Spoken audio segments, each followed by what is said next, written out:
aussi conseiller ak population yi fi teew pour ñu présenter suñu bilan bi ñu wax au niveau de la commune de Thiès-Ouest. D'abord ñuy rappeler rek que y avait un collectif bu ñu tegoon au niveau de la commune de Thiès-Ouest dénommé Suivi. Collectif bi muy composé wu ak parti politique yu bari 7 partis yu bokkul lu fay xew ñu génn boobu ba tey di ci wax ba dossier yi am na ci bari mu nga nekk ci mbirum yoon ba le 24 bii am nañ ci benn procès boo xam te ne ragal naa ne obligatoirement dinañ ko vider le 24 bi incha allah muy lundi prochain. ndaje bi nag tey li ko waral lenn la muy présenter un bilan parce que dañu dégg le maire Mamadou Djité woote am ndaje ni day def le bilan des 3 années de gestion de la commune de Thiès-Ouest. bi ñu ko dégloo nag gàcce daf ñoo dab parce que jàppoon nañ ni mën ngaa doon am njublan waaye boole ci mën a kàcc ak wax yoo xamante ni teguwul ñu ne nag dinañ génn leeral askan wi exactement lan moo am ci ñetti at yi. D'abord parce que bi ñu ko gisee ci li mu wax presque 4 points la touché muy mbirum santé mbirum école yi mbirum éclairage bi ak aménagement jardin ñu nag dinañ leeral ci yooyu ba pare indi yeneen te gis nañ vidéo yi mu defal li la ciy njëkk a rusloo mooy un bilan nga ciy def ay don de sang ci vidéo yi ay bébé de l'année ak bi gën a grave mooy Babacar Diop bi mu attaqué woon ni pour lan bi muy defar ay Babacar Diop di fa samp ay poto ngi uti wane poto yi Babacar Diop donc wane li nga réalisé ñun nag dañuy def bilan ci année bi nga xam te ne moom la jox ñaareel mooy bilan boo ko def da nga koy chiffrer lii laa réalisé montant bi temps la bu ko defee ñey dem mën xool est-ce que li nga wax méngoo na ak li am ci terrain bi ñu ñëw ci bi commencé donc ci domaine santé. Domaine santé 2022 parce que il faut que mu leer ci li nit ñi di wax mooy 2022 bi ñuy ñëw dañu fekk un budget bu ñu voté ba pare c'est en janvier 2022 22 janvier la élection yi am donc le 7 février la ñu installé les communes donc budget 2022 bi ñun ñoo ko exécuté entièrement parce que amul benn possibilité boo xam te ne équipe bi fi nekkoon mënoon na am lu mu ci exécuté parce que on était en période électorale janvier donc 22 si dañuy def élection yi donc mënoo am possibilité exécuter dara donc ñun ñooy responsable de l'exécution du budget de 2022 entièrement.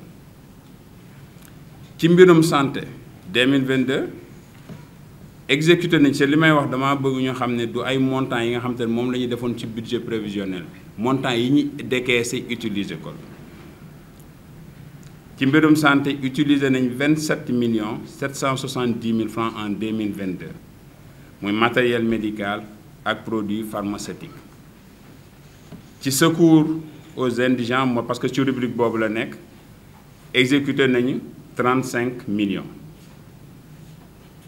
nga ñëw 2023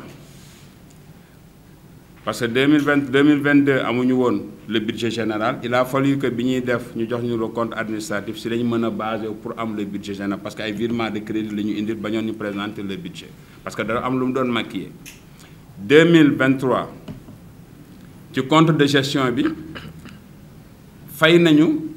pour tabax poste de santé bu Mbour de 25 064 229 francs muy xaalis bu ñuy décaissé ak grosse réparation sanitaire 5 millions donc matériel aussi médical exécuté nañ ci 11 millions donc mu nekk 41 064 229 francs ci li muy exécuté mais dafa foofu dama fi am taxaw seetlu tuuti pour ñu leeral parce que poste de santé Mbour 2 bi génn nañu xaalis bi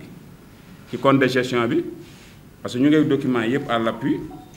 décaissé nañ ko ñu fay ko mais li jaaxal nit ñi mooy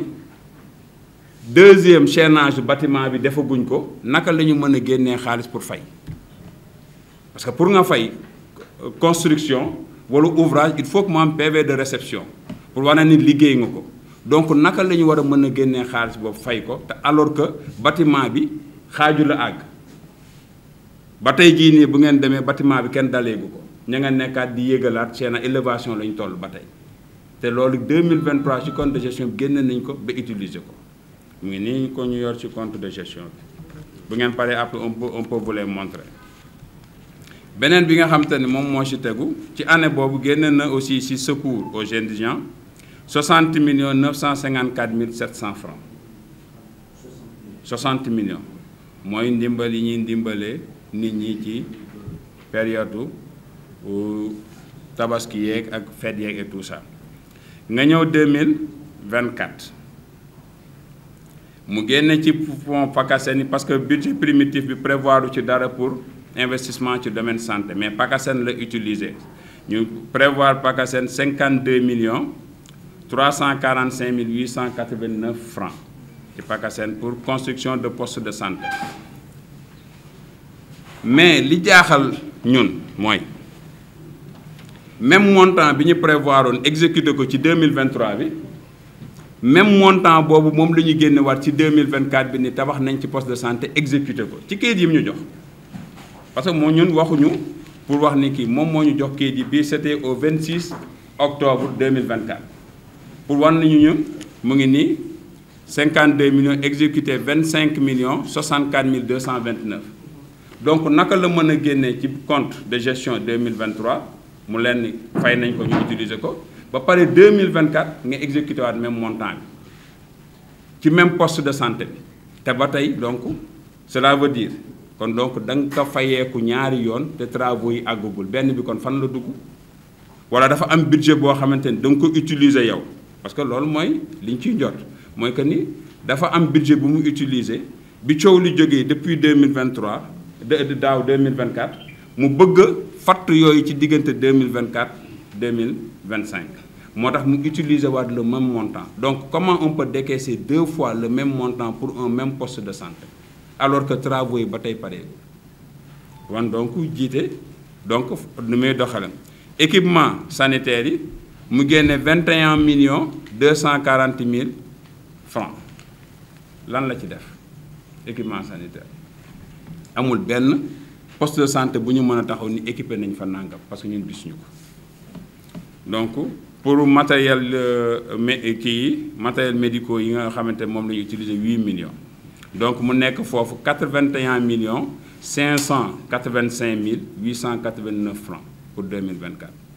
ci secours aux indigents mu génne fa 80 millions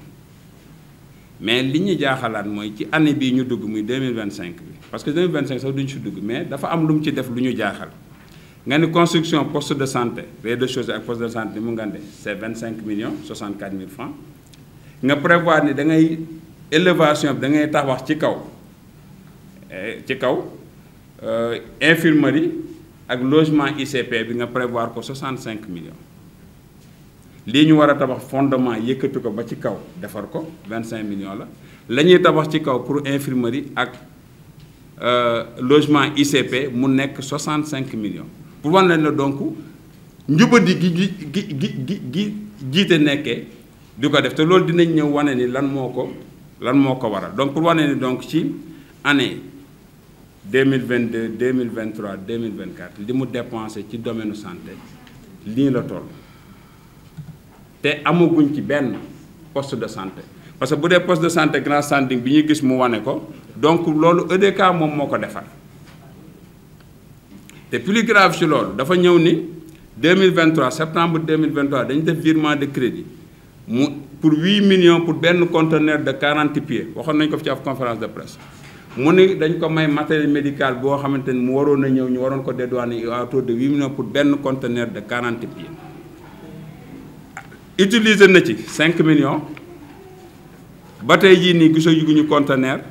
gisaguñu benn matériel médical kon donc ani xaar te li grave te dinañ ci ñëwaat mooy marché boobu ñan la ko jox ñan la jox marché boobu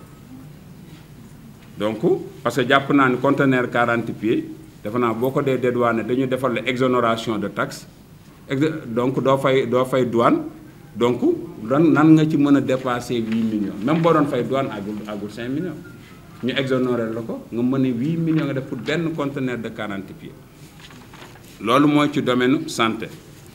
ñu ñëw ci domaine éducation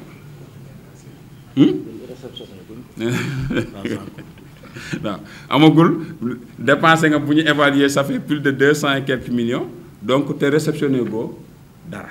ci domaine santé benn ouvrage te ba pare li grave nag mooy naka ngay décaisser ouvrage boo xamante ni réceptionné goo ko foo jëlee PV de réception mën ñun interrogation yooyu la ñuy posé beneen bi ñu ñëw ci domaine éducation éducation yi du ñu dugg ci ay fournitures scolaires et consorts on parle tout simplement de réalisation yi ouvrage 2022 ci construction salle de classe dépensé nañ 59 millions 010 000 francs 558 moo nekk ci compte de gestion yi ak compte administratif bi ñu jox ci construction édicule public mooy douche yi nekk ci école yi dépensé nañ ci 2 millions 995 332 francs nga ñëw ci équipement scolaire mooy ay table banc li ñuy jéem a jëmbalee biir classe bi dépensé nañ ci 8 millions 999 931 francs nga ñëw ci 2023 dépensé nañu ci construction salle de classe 19 millions 982 500 francs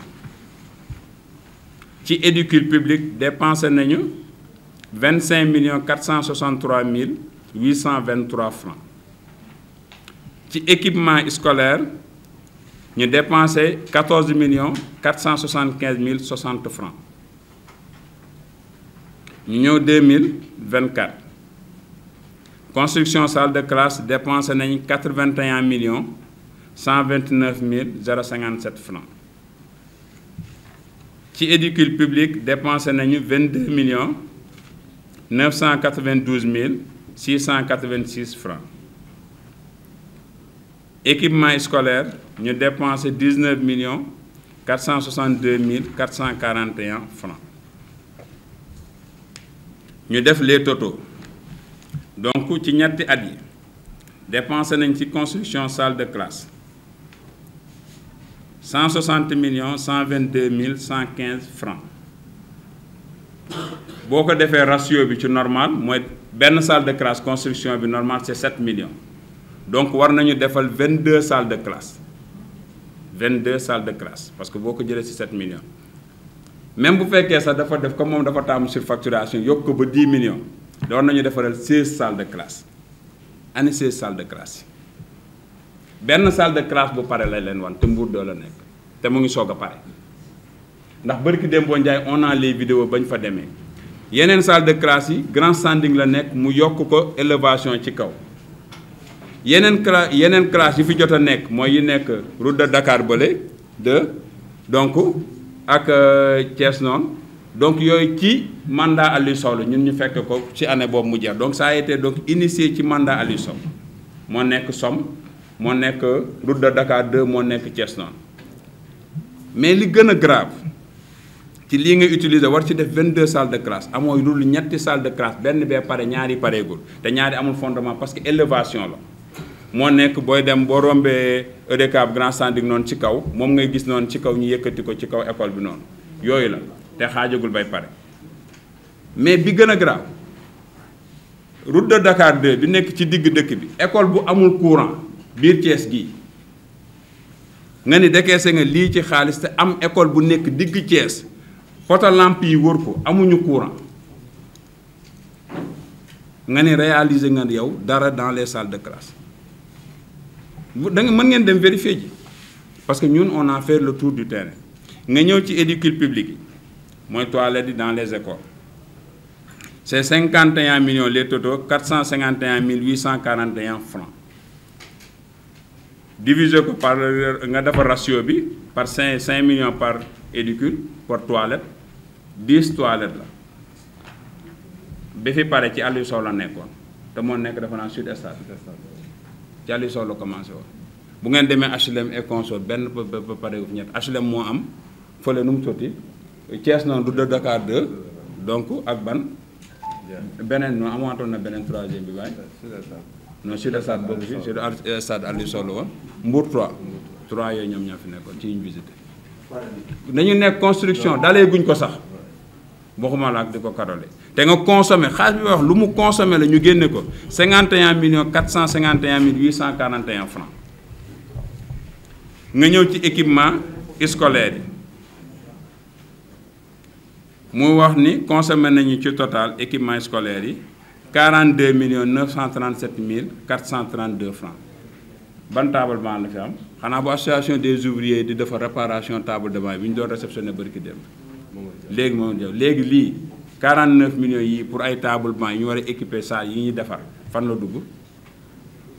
mais nag bi nga xam te ne moom dama leen di génneel texte bi ngeen càmbaral ko seen bopp ba jiitee ko wax moom ñi may jàkkaarloog ay conseils wax leen ko conseils def ko ci classe moo ni les renforcements le 26 octobre 2024 conseil bi le 26 octobre 2024 moo ko def ci rapport de présentation mu ngi nii bu ngeen xoolee budget 2025 bi sax mu ngi ci mu ni les renforcements dans la section investissement concernent les travaux de réparation de l'étanchéité d'une salle de classe à l'école Mamadou Diaw pour un montant de 4 millions. Une salle de classe. moo ko def ay conseillers votel ko xam nga ñun amuñu lu ñuy wax jiite parce que li ñuy wax yëpp bu ko jotaay matee dañuy génne documents yi wala documents yi ñu jox créé wuñu dara mooy lii moom moo ñu koy jox moom moo ko bind. bu ngeen paree bu ngeen bëggee ngeen tiire ko ngeen am ko Mamadou Diaw. mu Salle de classe. Réparation d'une étanchéité d'une salle de classe à Mamadou Diaw.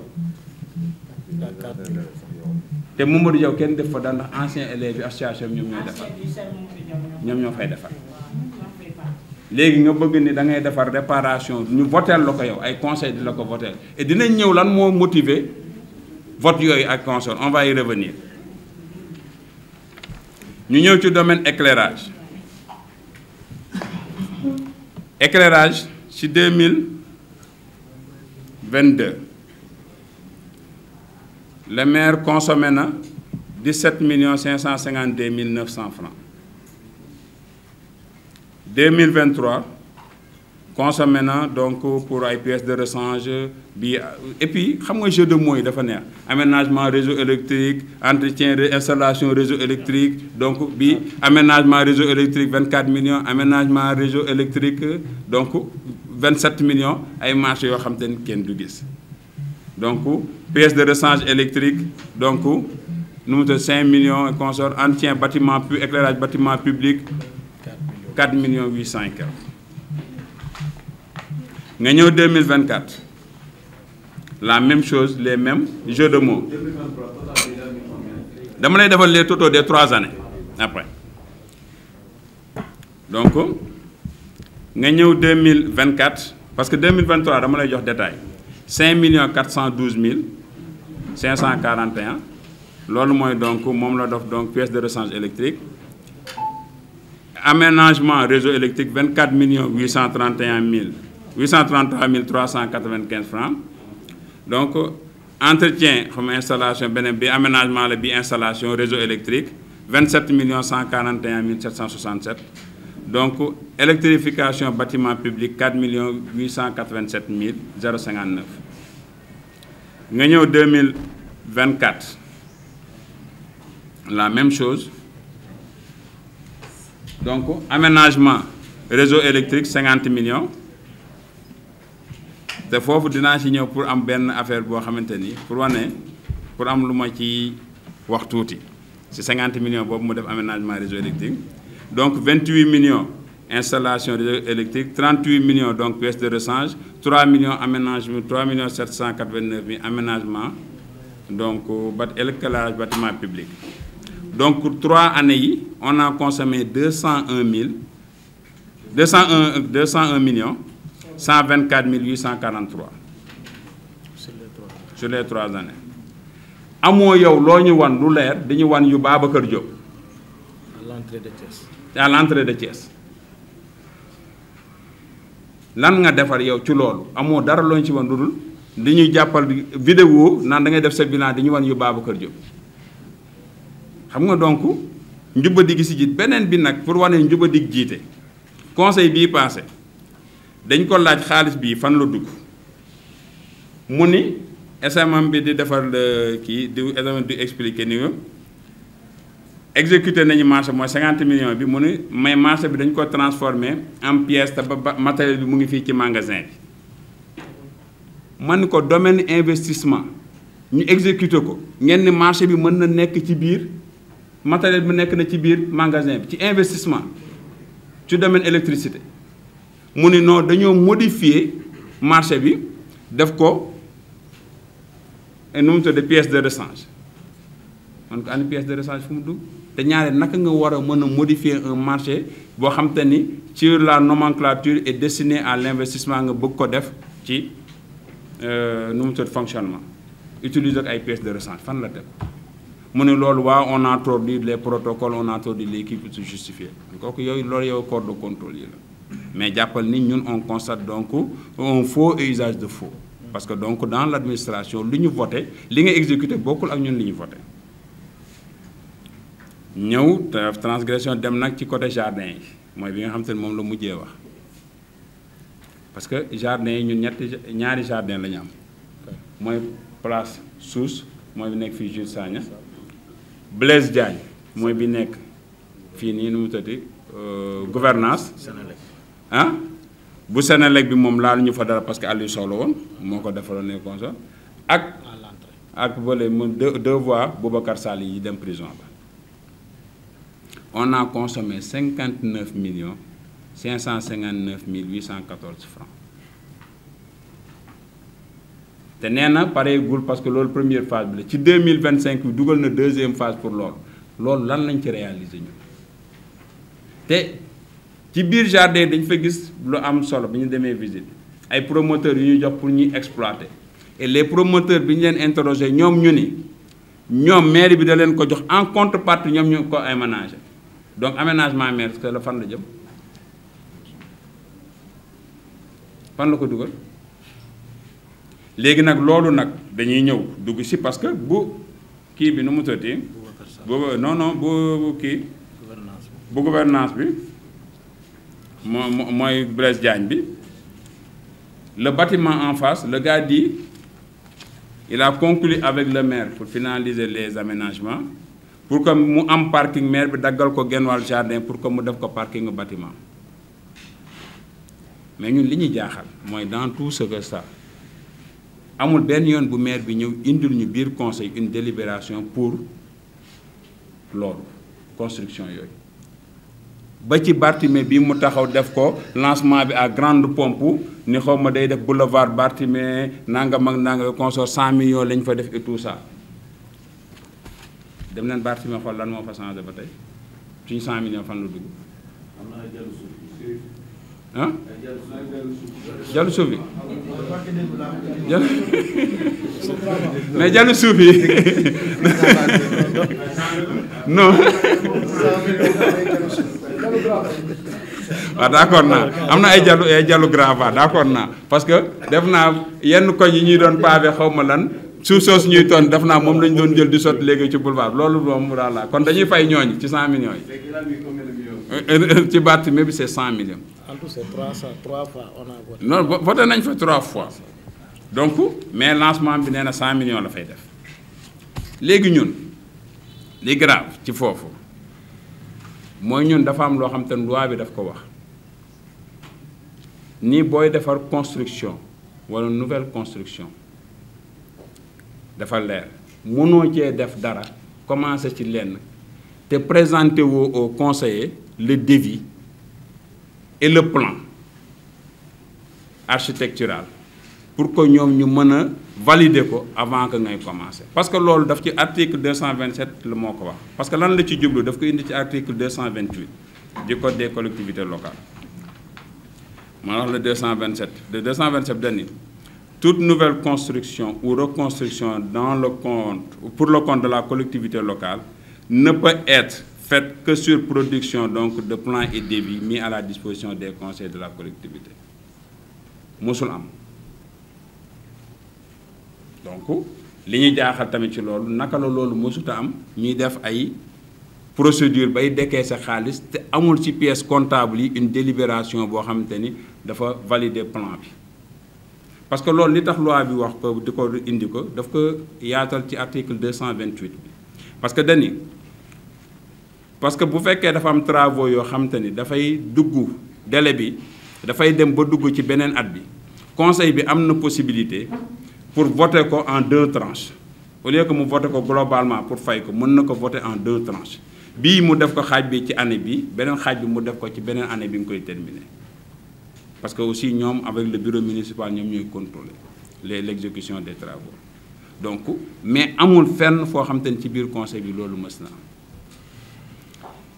li ci gën a garaaw nag mooy ay PV et dinañ si ñëw sax PV yu ñu modifié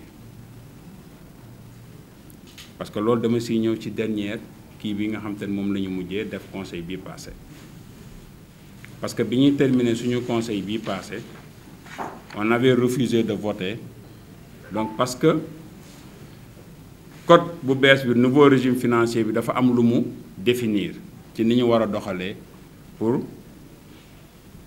vote budget yi parce que dafa ni ñu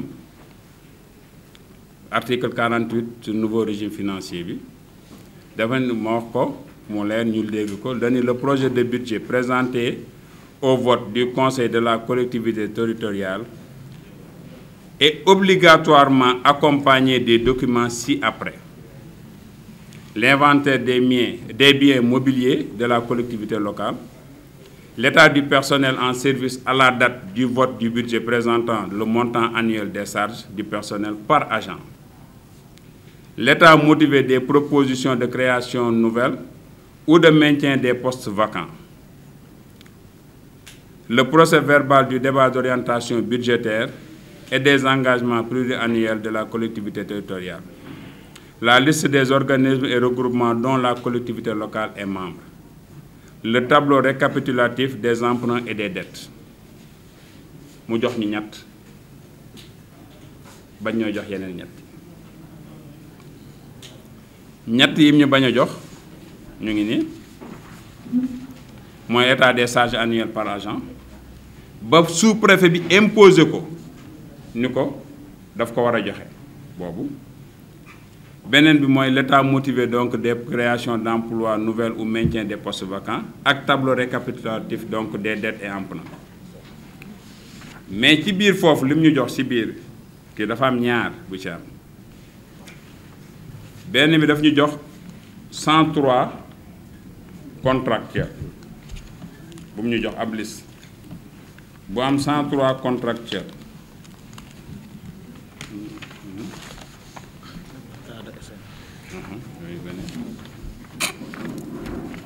dañu jox une liste de 103 contractuels mais ci biir 103 contractuels yi ñu ngi nii 103 contractuels li tableau bi wax defu ko daf ñu war a jox donc l'état donc des charges annuelles de personnes par agent amu si ñu laaj ko 103 personnes yi yan service la ñu nekk ci biir mairie bi amuñu service bu ñu nekk 103 personnes yoo xam te ne depuis 2023 ba nii ñu ngi consommer suñu xaalis mais li tax ma ciy leeral fii parce que sànq dama leen waxoon ni leen lan moo waral yenn yi ngeen koy gis mu koy voteloo ay conseils ñu di ko voter aveuglément parce que ci 103 kii yi nii dafa am conseil yoo xamante ni dañ caa nekk am ci ay carte d'identité parce que le modus operandi est simple bi ñu def ñoom à la fin du mois le biaiteur dañ koy defar le mandat général mu dem à la perception il récupère tout l'argent des contractuels ñëw indi ko jox leen ko ñoom ñu ciy entretenir seen clientèle politique ci conseil donc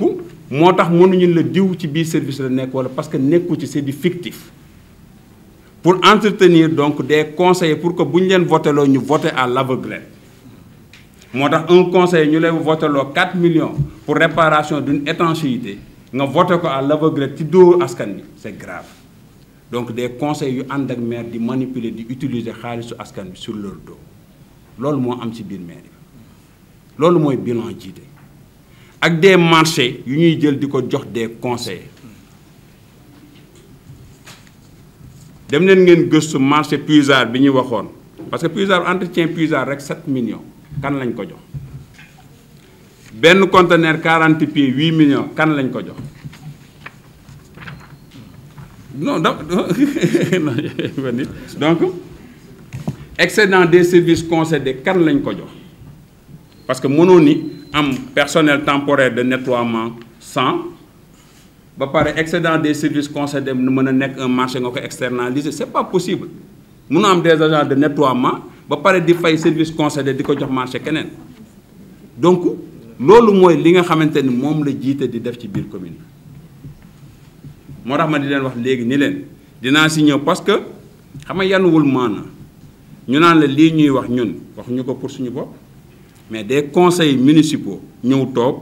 bu ñu leen voté ñu voté à l'aveuglette c'est am na lu xew ci biir moom la ñu doon càmbar on le sait maintenant parce que ils sont gérés par le maire jiite si wolof di wax naan ku ëmb sa sànqal ëmb sa kersa ku la abal ay bët soo la neex ngay xool donc mais li grave mooy borom carte d'identité yi et loolu dañ ciy interpeller le percepteur parce que les gens yi nga xam te ñoo nekk ci contrat yi dañoo war a dem fayeekul seen bopp à la perception ñu jox leen des mandats individuels ñu dem perception fayeeku le biaiteur warul jël xaalis ba di ko yóbbu ci biir mairie ba parce que ñoom amuñu droit manipuler xaalis te da leen koy jox ñu téye ko di ko gérer seen biir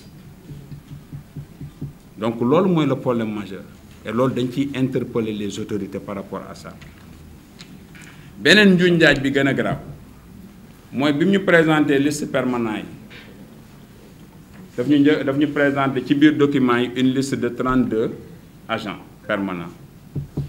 defar ko nii moom ñëpp jox na service yi ñuy liggéey agents yi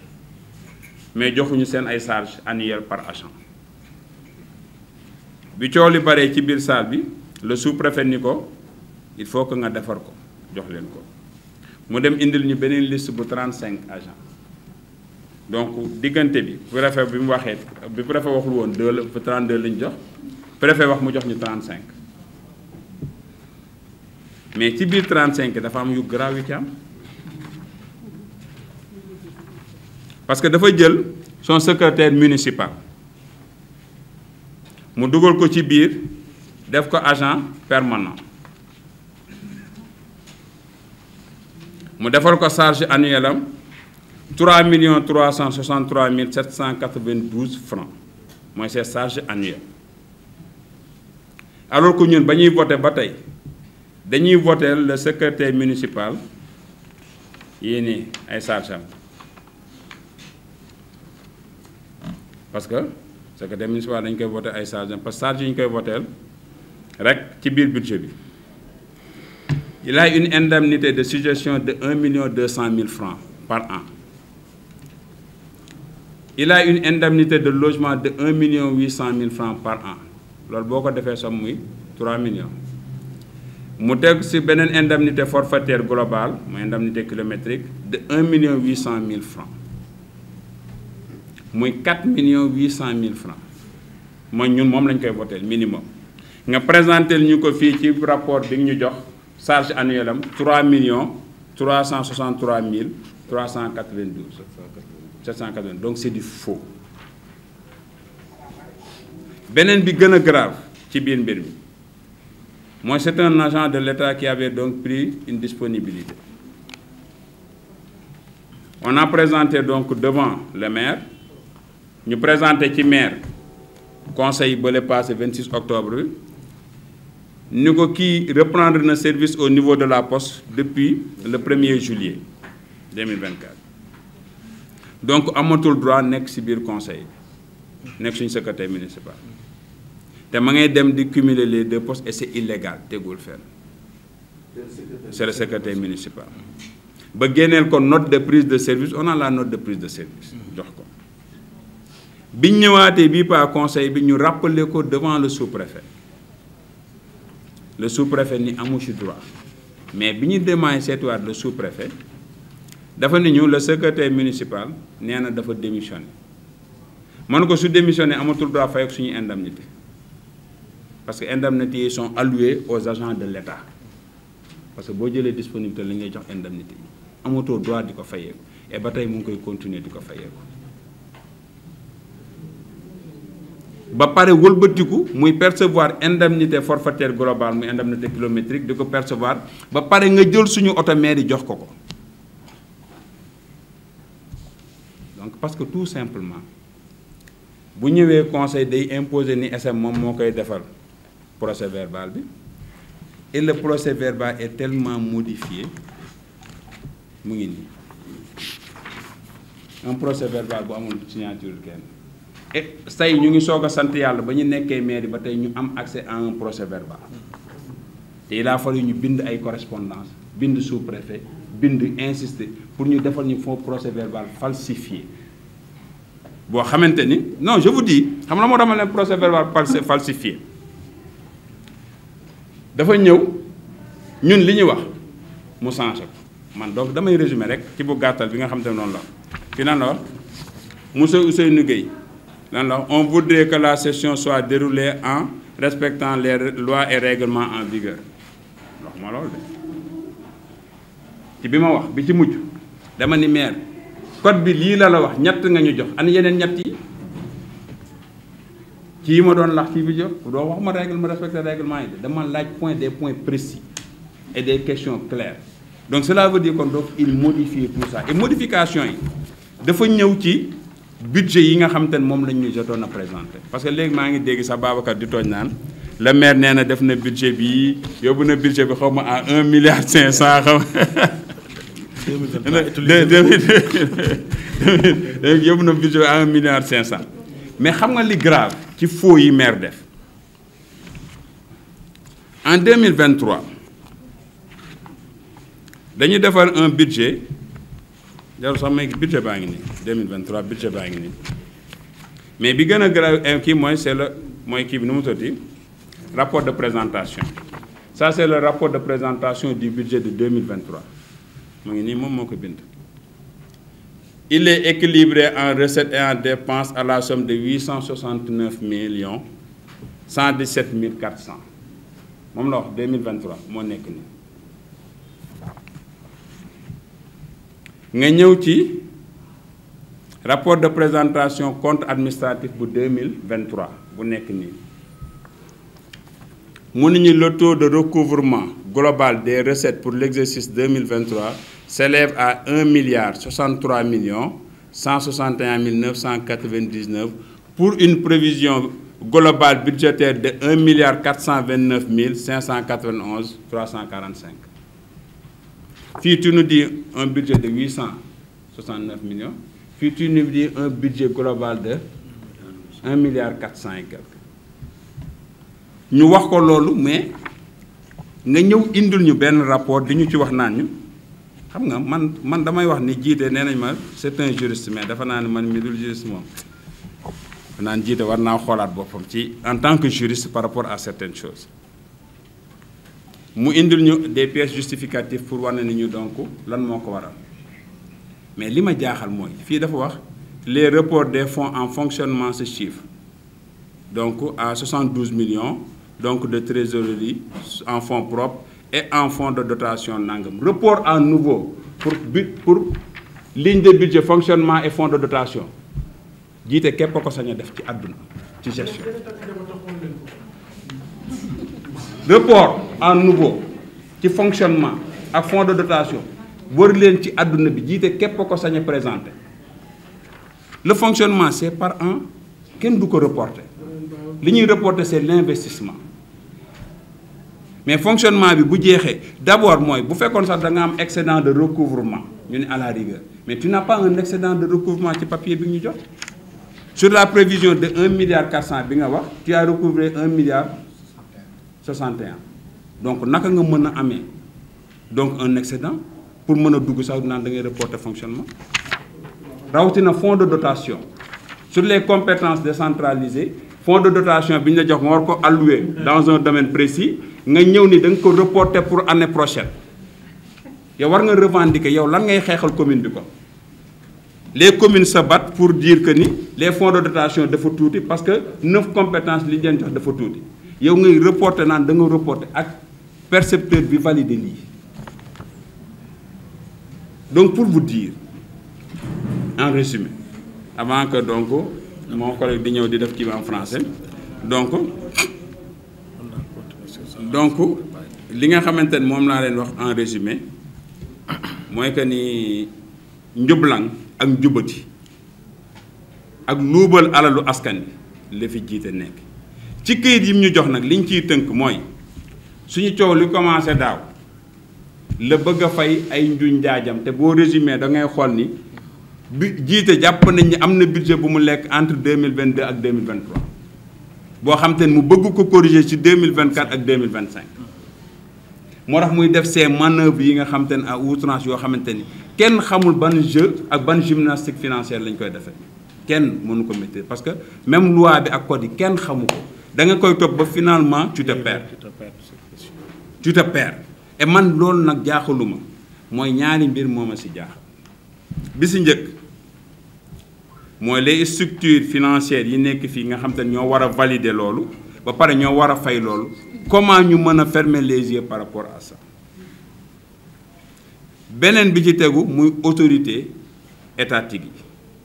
dans le jubal jubbanti foofu nag dama fiy ñëw di interpeller solennellement le premier ministre Ousmane Sonko moom mi nga xam te moom responsabilité donner corps à la vision du président de la République comme ni mu koy waxee assainir les finances publiques dans donc réduction des comptes que li ñuy topp moom mu koy topp par rapport ak nguuru Macky Sall gi ay Farba Ngom et consort jàpp naa lii moo gën a garaaw la ñuy topp ñoom Farba Ngom dafa gën a garaaw ci ñaar bi si njëkk mooy askan wi li ñu moom benn groupuscule téye ko di ko utiliser contre ñoom di ko lekk askan wi gisul dara ñu koy mbubboo beneen bi nga xam te ne moom bi ci gën a garaaw mooy moom président Ousmane Sonko ñii bu ñu déggee maire gannaaw yàlla le premier ministre Ousmane Sonko moo tax kon donc moom ci ñoom la war a njëkkee ku ci def njubadi mu dal ci sa kaw d'abord avant que muy xool keneen parce que ñoom la war a njëkk a càmbar teg te bind nañu OFNAC bind nañ ko moom le premier ministre bind nañ yeneen corps de contrôle yi ndax jiite moom ku fa ñëw pour di contrôler jarul benn effort booy dugg di jàpp amul sax jarul effort de recherche amul soxla woo yenn expérience et consort booy dugg di gis li ngay jàpp non donc pour vous dire donc loolu daal en gros mooy li nga xam te ne moom laay jéem a wax xëy na nag li ñu war a wax bari na manquement yi bari na mais ñu bàyyi donc bàyyi sëriñ mu continuer donc pour texte bi mu leen présenter tout parce que y a certains chiffres yoo xam te ni ndaw résumé nañ ko ci benn texte pour mu présenter leen ko après donc le frère Abdou Ba Ndiéguène tëj voilà. Depuis son installation à la tête de la commune, nous sommes arrivés en 2022, les dépenses engagées sur les budgets municipaux de 2022, 2023, 2024 atteignent des montants vertigineux sans que les réalisations sur le terrain ne justifient ces sommes colossales. À titre d'exemple, nous relevons les chiffres suivants. Nous nous sommes arrêtés juste sur l'éducation, la santé et l'éclairage public. Donc pour la construction des salles de classe, des dépenses exorbitantes sans résultat concret. En 2022, 59 10 558 ont été dépensés. En 2023, 19 982 500. En 2024, 81 129 057. Je ne vais pas me répéter. Faites le tour des établissements scolaires de la commune ouest pour vous rendre compte que pendant 3 ans, il y a des centaines de millions qui ont été dépensés sans résultat. Malgré ces montants élevés, les écoles de la commune restent dans un état déplorable et de nombreuses classes manquent encore d'équipements de base. Pour la construction d'édifices publics, nous parlons des toilettes publiques. En 2022, presque 3 millions, c'est 2 995 332. En 2023, 25 463 024 francs CFA. En 2024, 22 992 686. Donc, comme vous voyez, si vous faites le cumul pour ces 3 ans, on arrive à 50 millions pour des édicules publics. Faites le tour des écoles et regardez vous-même. Pourtant, ces équipements sont quasi inexistants ou laissés à l'abandon, ce qui pose un réel problème d'hygiène et de salubrité pour nos populations. La santé. La santé, comme nous l'avons vu lors de son bilan, avec des vidéos qui nous montrent vraiment des bébés de l'année, des dons de sang, j'en passe. La santé des dépenses répétitives et douteuses. 2022, 25 770 000 pour des produits pharmaceutiques ou du matériel médical, ainsi que 35 millions de francs CFA de secours aux indigents. En 2022. 2023, 25 064 229. Cette somme aurait été consacrée à la construction d'un poste de santé à Mbour 2 en 2023. Or, cette même somme réapparaît dans le budget de 2024, soulevant sérieusement des interrogations sur la gestion des finances communales. Ousseynou l'a dit tout à l'heure. 2024, plus de 5 millions de francs CFA prétendus pour de grosses réparations. 5 millions. 11 millions de francs CFA pour du matériel médical. Moi, je parle toujours de la santé, ces grosses réparations et tout.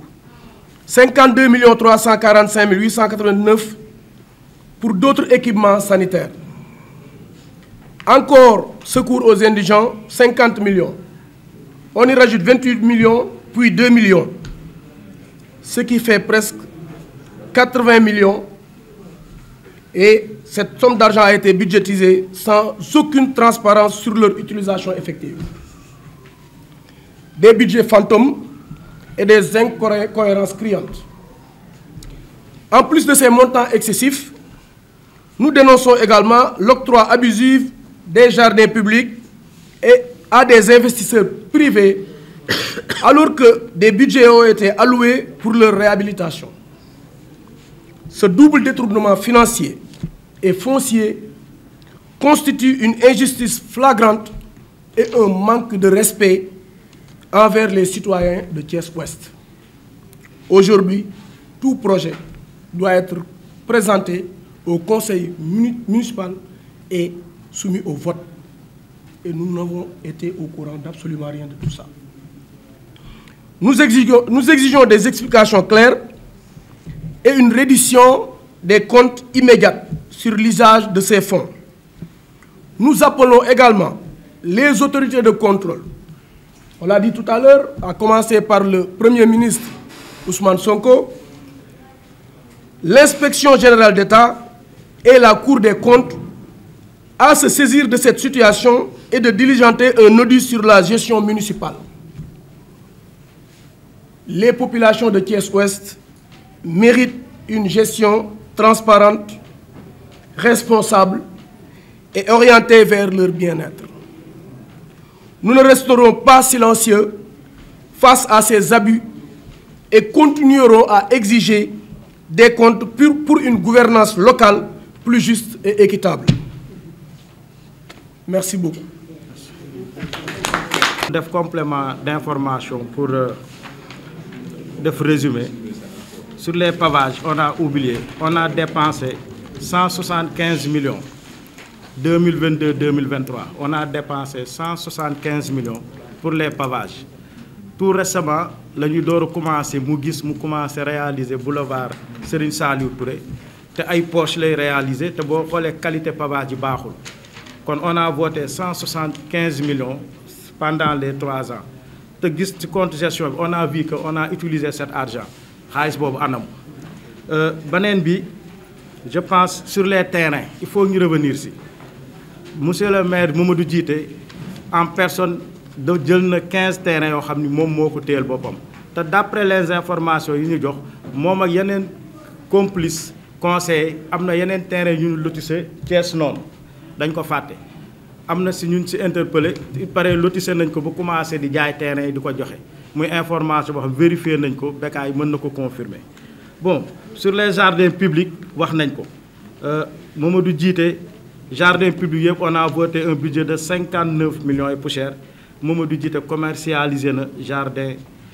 public yëpp def na ko jardin commercial parce que ñun on avait voté un budget pour nos populations ñu mën a dem ci jardin public yooyu mën fa jël air toog finalement mënuñu fa dem parce que booy dem da ngay jàpp ni boo amul xaalis waroo fa dugg ndax privatiser na ko jox na ko ay domaine privé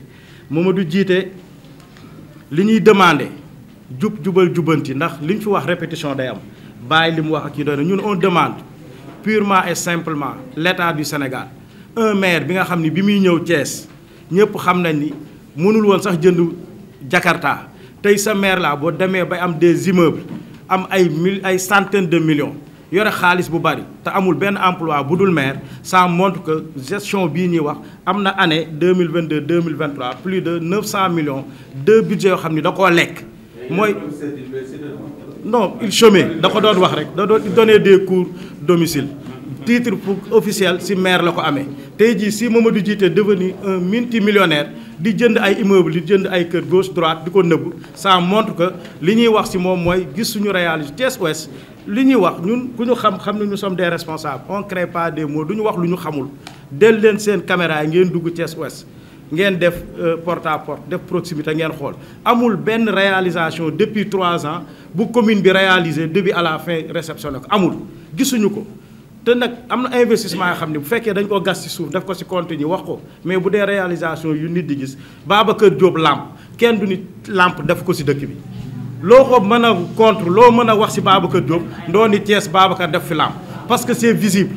bilaam loolu la Mamadou Djité mënuñu taxaw ñun wax lenn loo xam ni def na ko contraire beneen bi terrain public lu mel ni terrain Kocc ñuy attirer attention population Thiès Ouest defe nañ réalisation commune du fonds propre commune bi Mamadou Djité dafa jël terrain public li ñëpp bokk muy terrain public école yi di fa def éducation physique terrain Kocc ñi fay def entraînement nawetaan mu jël ko dagg terrain bi ci digg bi avec un promoteur dessous de table la ñu négocier ñun xamuñu ko indi wuñ ko conseil municipal président commission sportive moo ngi nii waxtaane wuñ ko xëy na gis projet yi bi ñu ko interpellé mu ni réalisation ba pare di jaar ci suuf ni réalisation mairie bi la commune Thiès Ouest réalisé wu ko du fonds propre un promoteur la ko jox mu koy liggéey li mu ko jox xamuñu ko te loolu muy bien commun mënoon na ko jox faneen kon ñi xam ni loolu du réalisation Mamadou Djité si gàttal amul réalisation bu mu fi def ñun nag li ñuy demandé mooy li population Thiès Ouest wax trop c'est trop ñun li ñu mën ñoo ngi koy def ñoo ngi alerté ñoo ngi xeex ñoo ngi suivre ñoo ngi justice ñoo ngi tribunal mais Serigne Ousseynou wax na ko ñun ne sommes pas la justice de mënuñu dem jàpp Djité mënuñ ne sommes pas les ministres mënuñu xëy suba ni Djité nag dañoo demande le président Diomaye son excellence le premier ministre Ousmane ministre des collectivités locales les autorités le ministre de la justice Mamadou Djité parce que trop c'est trop moom ko bu ñu bàyyee moom d'abord Mamadou Djité on demande une délégation spéciale au niveau de la mairie Thiès Ouest wala ñu ñëw auditer Thiès Ouest parce que li fa am il y a des complots financiers yu grave yu fa am yoo xam ne bu ñu ko continuer di bàyyi sur les 5 ans il sera riche lii moo gën a pire problème Farba Ngom bi Mamadou Djité li muy def moo gën a pire ndax Mamadou Djité on la dañ ko jox un budget pour la commune deful dara Farba dafa baritoo sàcc yi mag yi ak ñu mag ñi mooy les communes parce que on demande ce bilan il faut man je profite sur cette occasion parce que après on va rendre un bilan. Nous sommes dans le pouvoir les collectivités locales les 52% état sortant ñoo ko occupé woon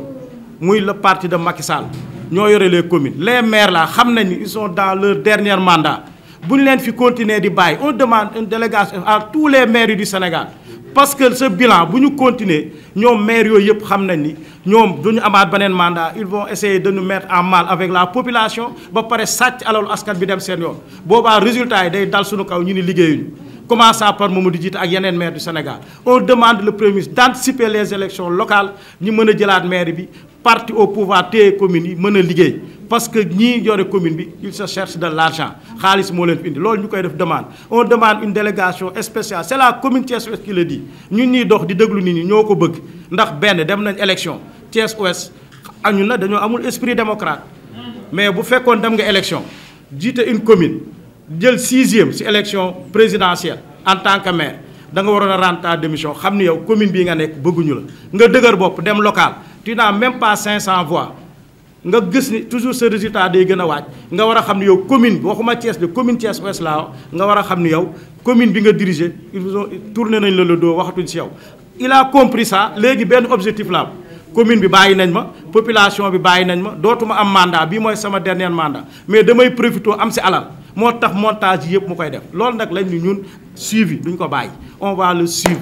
ba fu ñu mu yem mu neex parce que c'est un voleur sàcc la ku làq sàcc la ñi ànd ak moom di ko voter sàcc lañ ñi koy couvrir ay sàcc lañ loolu nag ñun mënuñu ko def mënuñu ko arrêter li ñu bëgg mooy l'autorité le premier ministre mu mettre fin à cette dérive bi am au niveau de la mairie Thiès Ouest trop c'est trop il a mangé tout le budget année 2022 2023 boo ne état cité benn salle de classe nga ni 4 millions nga fa def benn salle de classe mais moom Mamadou Djité mooy kan kon donc nag bu fekkee dafa am gàllaaj autorité ngeen xam ni kii li mu fi nekk bu fi continuer il sera un milliardaire Thiès Ouest ñoo demandé une délégation spéciale pour ñu mairie Thiès ñu auditer ko wala ñu jële ko fi pour defaraat mairie bi ñoo ngi leen di gërëm yéen ñëpp di leen sant je vous remercie